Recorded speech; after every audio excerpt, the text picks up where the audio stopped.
John Morgan has made over $900 million in his lifetime, and he's figured out something that most wealthy people in crypto are gonna have to learn the hard way. His kids already know what their inheritance is, down to the dollar, and they know the estate plan. They know where the assets sit, and they know who to call when he dies, if that happens tomorrow. And here's the wild thing. A lot of his peer group thinks he's crazy for doing this. They hide their wealth from their children. They think if their kids know what's coming, they're gonna get lazy, and they'll make bad decisions, and they'll just stop working. Morgan's response is, if I didn't raise them right, I'm not gonna fix it by keeping secrets. So here's what he does, and this is what you should do if you have a bunch of money in XRP or Bitcoin or HBAR and you've been stacking for the last 5-6 years. This is going to change everything for you.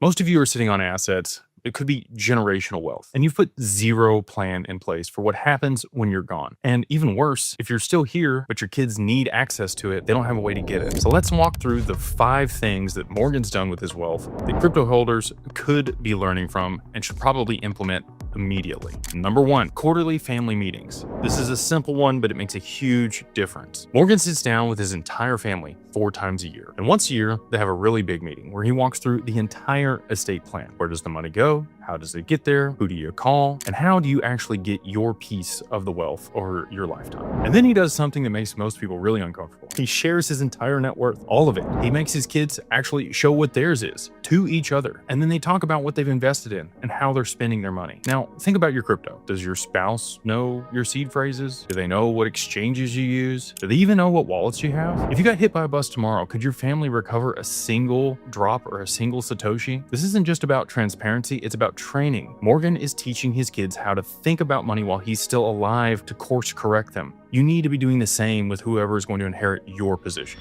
Number 2, he's passing on wealth now. Morgan isn't waiting until he dies to give it to his kids. He wants to watch them enjoy it. He wants to help them navigate it. And he wants to be there so that when they make mistakes, he can help them fix it. In 2008, when everything crashed, he had all of his assets appraised and he gave a massive gift to his kids. He used the full exemption, which was about $25 million at the time. And he did it when valuations were in the dirt. And I think you can kind of see where I'm going with this. If you bought XRP at 20 cents, if you bought Bitcoin at $10,000, if you got into HBAR before the institutional adoption started here recently, the cost basis you have on those assets is low in comparison to where they're going over the long term. Transferring assets or appreciated crypto to your kids through a trust or a family limited partnership before the value starts climbing means they get to inherit your cost basis. When they eventually sell, the tax hit comes from the original purchase price, not the transfer price. But here's the thing, if you wait until you die, the estate tax calculation happens at the peak value. You're basically letting the government take a bigger cut because, well, you wanted to hold on to control.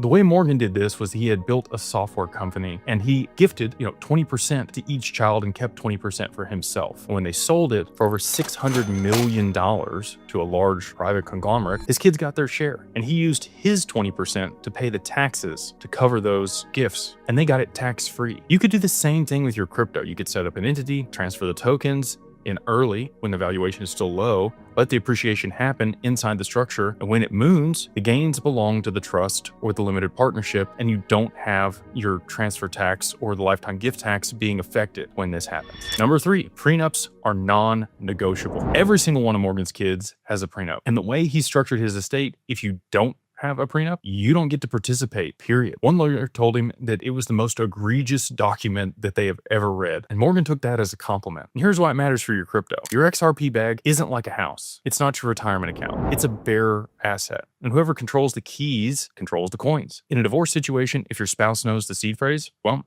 they can move those assets in seconds, and it's irreversible. A prenup that specifically addresses digital assets, that outlines who controls the wallets, that establishes clear ownership before the marriage, that's important. It's not paranoia. It's basic risk management. And Morgan does something smart. He makes himself the bad guy. His kids tell their spouse, look, my dad is my dad, and if you don't sign this, we don't get anything. The pressure comes from him, not from the child having to negotiate with someone that they love. If you're building real wealth in crypto, you need to have this conversation with your kids before they get serious with someone. Make yourself the bad guy. Protect the digital assets that you work so hard to accumulate for your family. Number 4, life isn't equal. and it's not fair. Morgan explicitly tells his kids that they won't be treated equally. One of the children is 12 years older than the other. That kid has 12 more years of appreciation, and the money's already been passed on to them. The younger one will eventually catch up, but right now, those numbers aren't the same. They are very different. He does this publicly. He does it at the family meetings. Everyone sees what everyone else has. Why? Because if he dies and the kids find out that one got more than the other, and they don't understand why, they'll start fighting. Resentment will destroy the family's money faster than losing it to taxes or creditors or any of those other things could. Crypto makes this even more complicated. If you gave your oldest child, call it 1,000 XRP in 2020, and you're giving your youngest 1,000 XRP next year, those gifts would be completely different, not even close in value. Your oldest may have gotten it at 20 cents, and your youngest might be receiving it at $10,000 each. You need to have these conversations. Everybody needs to understand that equal isn't fair, and fair isn't equal. And they need to hear it from you while you're still alive to explain it.